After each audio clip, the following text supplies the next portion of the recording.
on the What Can You Do Right Now workshop, where we're helping you get relevant, practical information that you can use in your business right now.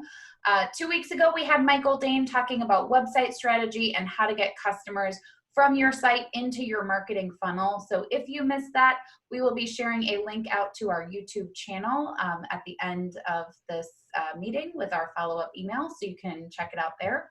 Today, we have Jacqueline Zabral, founder and owner of Esquared Business Concierge. In her 15 plus years of experience in sales, marketing, admin, and management, she's been able to help small business owners implement and optimize operational systems and increase efficiency. With Esquared, she's working with businesses to elevate their efficiency and focus on what's important to them. So with that, Jacqueline, I'm going to hand it over to you.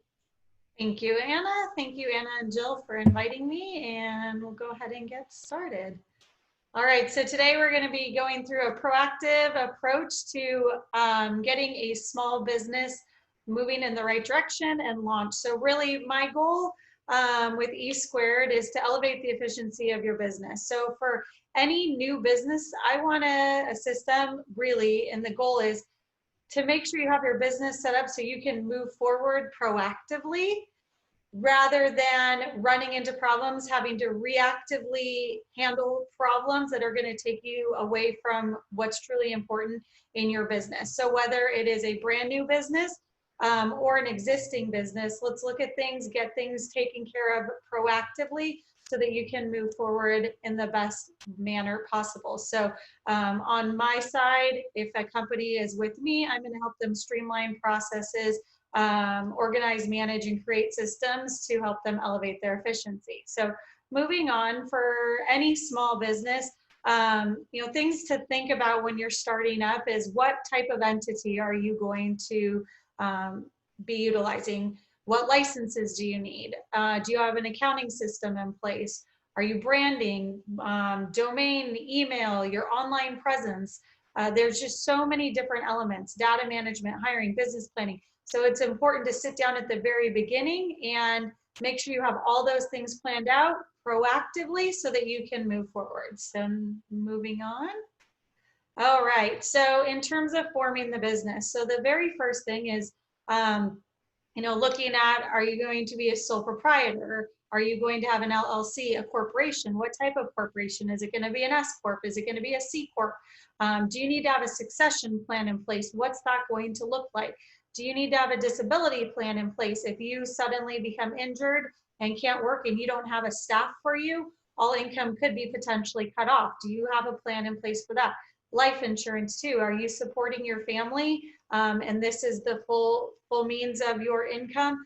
Is that something you need to have in place? So these are all things that I recommend every startup or even a business that's existing take a look at and make sure that they're evaluating properly. I get involved with some of my clients or I recommend speaking with a CPA or a business attorney that can help guide and provide the best recommendation for your individual needs.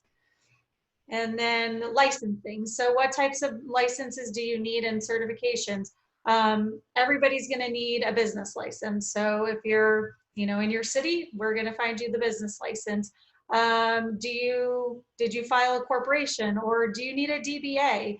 Making sure you're getting the DBA filed in the newspaper so that it actually gets fully certified as needed. Do you have all of the industry specific certificates and licenses that you need? I particularly have run into a construction worker before who he kind of branched off from another construction company. He never had his own contractor's license, and yet he was trying to run his own contracting business. So those are important things to make sure you're going to the school, getting your certificate or your license so that you are certified to do the job that you are helping your clients. And then again, I can help you track things, whatever it might be. So then it's fine.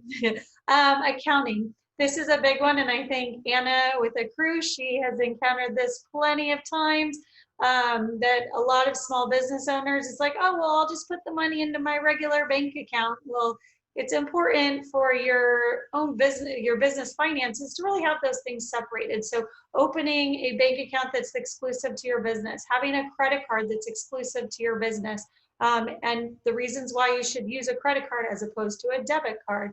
Do you have an income and expense tracking system in place? So there's a variety out there. Some are paid, some are not paid. If you have virtually no income coming in and out, and temporarily you could use an Excel sheet. Is that most ideal? Probably not, but at least there's something in place. Again, talking to a CPA, a bookkeeper, helping get those systems in place so that you are tracking things properly. You know your income, you know your expenses. You can take a gander at your return on investment of, you know, if you're marketing or whatever it might be, so that you have a good picture as to what's going on with your business and can make good financial decisions moving forward.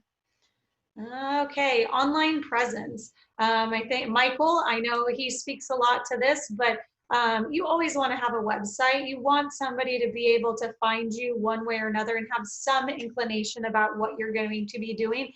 And I think Michael would probably agree to this. It's also important to go in, whether you're planning to use everything or a few things right now, claim your social media handles, claim your Facebook, claim your Instagram, LinkedIn.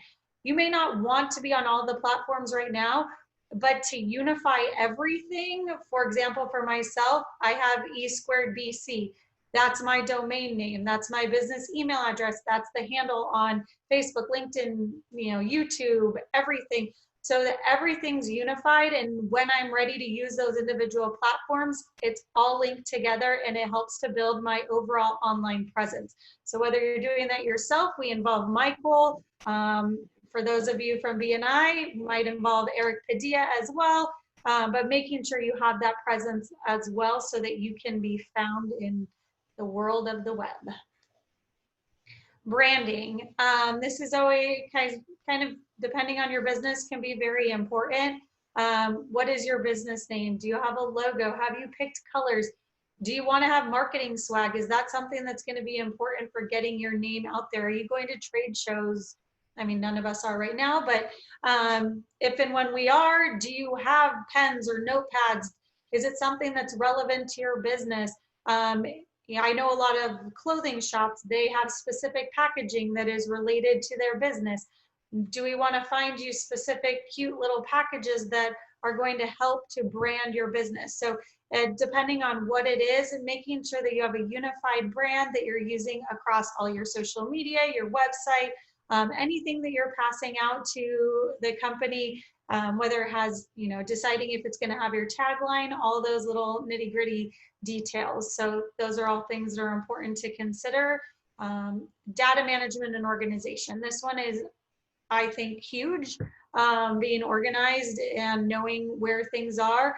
I can tell you, and I'm sure some of you have had this experience, you ask a client for their EIN number or proof of their EIN number, and they're going to be digging for days and months. So, you know, having an online filing system now, there's so many cloud-based systems.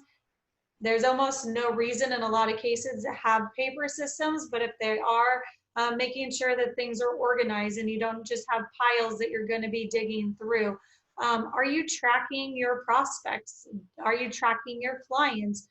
So you know what's going on with them. There's a gym that I worked with that they were using a spiral notebook to track any visitors that came in. It was a horrible tracking system. It worked for them for a little bit of time, but after years, it became just cumbersome and not beneficial. So we were able to get them a database system that was searchable. They could figure out who had visited a month ago, so they could reach back out to them again. So whatever it is, you know, making sure you have systems in place, and you know, this is a great area that you can bring in, whether it's myself or some type of organization, individual, and help you make sure that everything has its place, help you put together a logical organization system that's going to work for you as well, so that no matter what you're asked by who, you're going to be able to find things quickly and efficiently, because the last thing you want to do is spend, you know, hours looking for 2 pieces of paper that, you know, should be nicely filed and are important for your business. Let's see. So this is just an example of a basic system that I created for the gym. So we were tracking how people came in, everything. For them, it didn't make sense to go purchase a system. I am pretty well versed in Access, and so I built them a database that worked for them for the time being so that they could at least automate everything. And then I went in and we selected a time frame because 5 years of data didn't really make sense, but I went back and I entered in everybody that was written in their spiral notebook for the prior 6 months. So that's something that I can help out as well. Because a lot of times as a business owner, I'm sure you understand, you know you need to do something, but it's finding the time. And this is something that, yes, it's important, but bringing in money is more important. And so it keeps ending up on the back burner. So I can come in and I can help and make sure it's all set and ready. And then you can take over with it so that you're proactively moving forward. Hiring. This is Jessica. So, things to consider when you're hiring somebody. Human resources, huge especially in California. Do you have an employee handbook? How are you going to find your people? Job postings. When you're doing interviews, do you know the questions you're allowed to ask? Do you know the questions you're not allowed to ask? Are you planning to have people as a 1099? Because in California, as we learned a couple weeks ago, that's a pretty gray area these days. And so, making sure you're putting people on payroll and handling things the proper way. So it's really making sure you're crossing your T's, dotting your I's when you bring anybody new into the business. And even a lot of times it's like, oh, well, they're my best friend. This is going to work out forever. It goes back to that age-old saying, you don't want to mix business and pleasure, because all it takes is one little thing to happen and suddenly you're ending up with a major employment issue with somebody who used to be your best friend. So it doesn't matter who you're bringing in, making sure you're doing everything absolutely appropriately so that you don't run into any problems with the EDD, labor board, any of those fun agencies. We want to keep agencies away. Business planning. I think this is a huge one for so many businesses. Is it one day we wake up, we say, I'm going to start a business and start going. But do you have a plan? What are you trying to achieve? Who are your customers? Who are your suppliers? How are you going to market yourself? What are your strategies? Short-term goals, 30, 60, 90. What are some of your long-term goals, 5, 10 years out? So making sure you have an efficient business plan in place. This particularly comes into play if and when you want to try to get a loan. The banks a lot of time are going to ask for a business plan. Do you have something concrete? So some of them might be a little bit more simple, some more complex, and bringing in the appropriate people to help make sure that you have a solid business plan for your business that is going to help you and guide you through the growth and operation of your business. And then client-specific contracts. This is another big one. Unfortunately, I think a lot of businesses end up realizing they need contracts through being burned by a client or a supplier or somebody. So making sure you have service contracts in place, making sure you spell out exactly the terms of payment. Are you going to be collecting payment up front, or is it going to be 50%? Are you collecting on the back end? A lot of times, collecting money up front is a much better way to go about it. If you're bringing independent contractors on, making sure you have an agreement and understanding of how that relationship's going to work, particularly in California with AB5, non-disclosure agreements, some intellectual property. Obviously, this is all, the types of contracts are going to be specific to what your business is, but making sure you have the appropriate contracts in place so that you're protecting yourself and protecting your clients or customers when you engage in any type of relationship.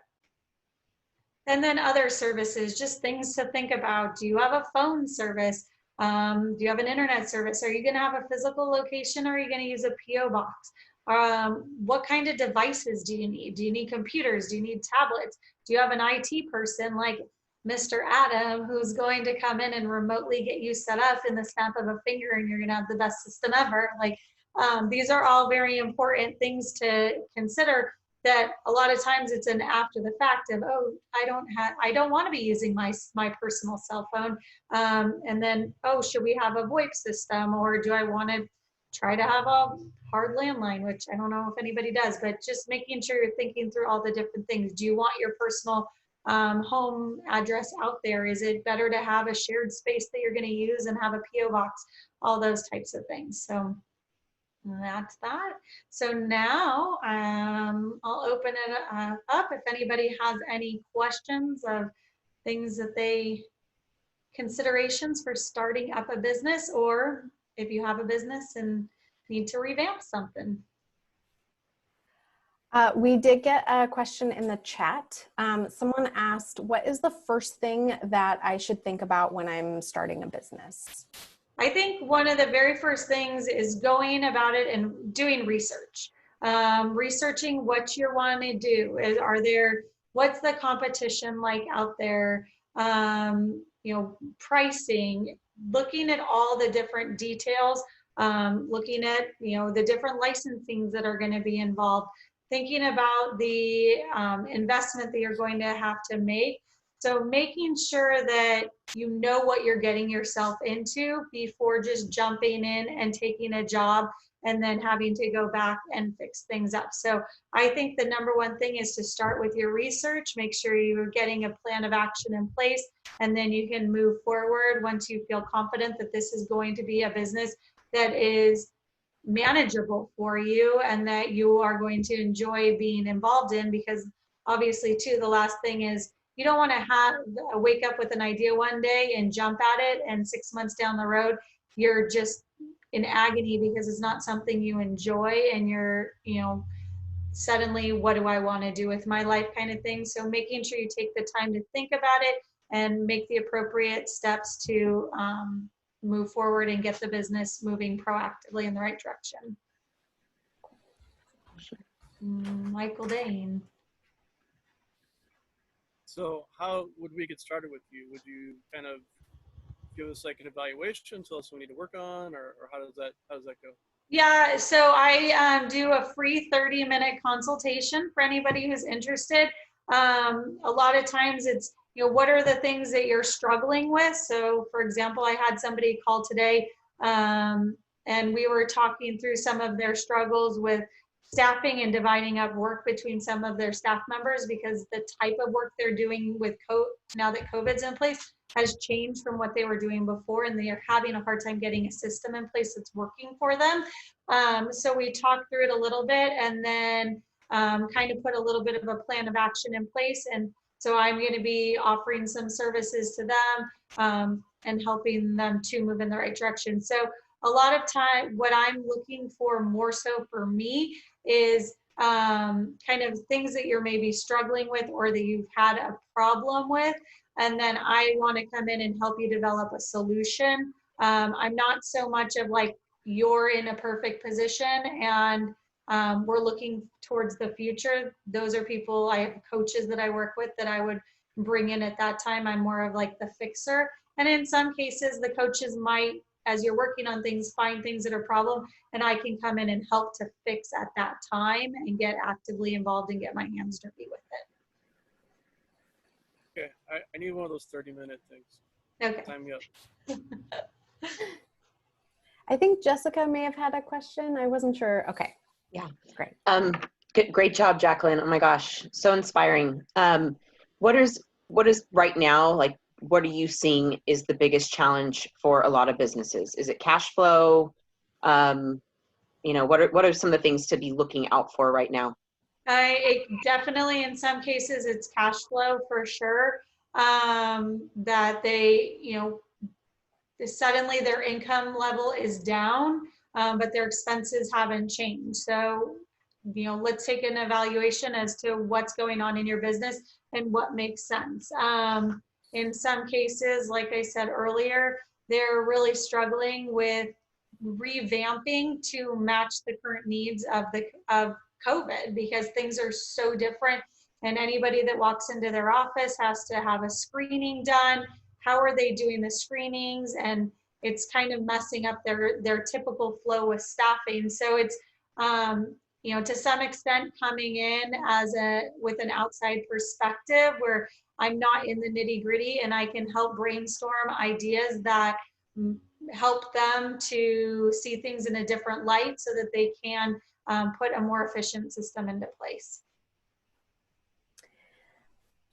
We have another question in the chat. Peggy asked, do you have any good resources for where you can find information about independent contractors and 1099s and the like new laws out there?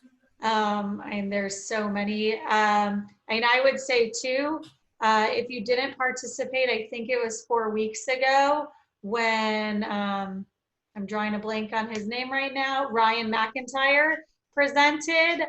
He did a 30-minute presentation on AB5 and the rules and regulations there. I would say Jessica, who's also on today, she's probably going to be a valuable resource as well. There's a lot of, research on or information online, but speaking to somebody in the payroll world, speaking to, some of the experts, but I would say start with Ryan McIntyre's talk from 2 weeks ago and some of the pointers he presented at that time. Yeah, absolutely. That was such a comprehensive evaluation of the law. It's really helpful. Yes. We do have another question in the chat. Someone asked us, for legal considerations, do you recommend something like LegalZoom, or are there other services that you recommend that are more for like a startup than actually having a lawyer on retainer? Yeah. My belief is there are systems out there like LegalZoom that can be beneficial when you're getting up and running, depending on what it is you're looking for. They're not going to provide you legal advice. So there are instances where you could be missing an important element. So sometimes it might be, let's get something in place through LegalZoom and then maybe see if we can get an attorney to review the document and provide additional suggestions, or depending on how important this particular document is, it probably should go through an attorney. But any attorney is going to be able to consider your individual needs, the specific needs of your business. Where LegalZoom or any of the online platforms, nobody's providing you guidance. You're simply clicking through buttons and answering to the best of your ability. Unfortunately, California is a pretty litigious state. So this is an aspect that I think is very important to probably invest a little bit more money in to make sure that you have the appropriate protections in place for yourself. Yeah. Jessica. I was just going to comment what you're talking about as far as the law when Peggy asked about AB5. Senator Ling Chang out of the 29th district is huge advocate for reversing the AB5 laws. If you follow her on her website, she has a ton of information. She's continuing to advocate for those that are independent contractors and like I said, trying to reverse everything. So she's on top of it. So definitely check out, I think it's senate.ca.gov/Chang. Thank you, Jessica. One last question. Is there a benefit to having like a mentor or a coach or someone to kind of help you through this? And at what point do you recommend kind of going in that direction? I think from the very beginning, if you have somebody that you trust, and one thing that I had done is even just going through LinkedIn and looking for local businesses that are successful and reaching out to the owner of the company and just, do you have 15-20 minutes that we can chat, and hearing from them things that they found as great successes when they started or things they wish they had known. A lot of people are really willing to talk to you, and you might actually end up meeting somebody who kind of can be a confidant and a mentor that you're not even needing to pay that way. There's a great organization in Orange County called Esquared that can match you up with mentors as well. So I think from the very beginning, it's important to find somebody that you can bounce ideas off of and that can help you really expand your perspective. Because a lot of times when you're just in your own mind, you might miss something that's really important or that somebody else might see, and it sets off quite a wave of ideas for you. And then as you continue to move in and once you're kind of set up, I absolutely think that it's a great idea to have a coach that can help you, with your goals. Like, these are your goals for 5 years. I think Anna was talking about this on one of our previous talks of, in 5 years, I want to be able to vacation and let my business be fully functional during my vacation without having anything to do. So, you know, working with a coach that's going to help you and motivate you and continue you thinking for the long run and for your long-term goals, because it's so easy to get stuck in this is what's happening today and forgetting about the future when you're running a small business. So depending on what your finances look like, I absolutely agree finding people that can be your confidants, your mentors as you're kicking off your business and moving forward. Thank you. All right. Love it. Well, thank you so much, Jacqueline, for sharing. You're always a wealth of knowledge, and I always appreciate how generous you are with it. So if you would like to reach out to Jacqueline directly, here is her contact information, as well as her, her email and her website. And we will also include this in the follow-up email that'll go out after this call. Our next workshop will be on August 20th, and we will have David Leary talking about how to make bill pay not suck with Melio. And I personally use Melio for our firm. I have been loving it. We have been getting clients on it. It is free, so it's free. And I'm really excited about sharing out that resource. So we hope you can join us next time. Jacqueline, thank you again so much. Thank you, Anna. Bye, everybody. Bye.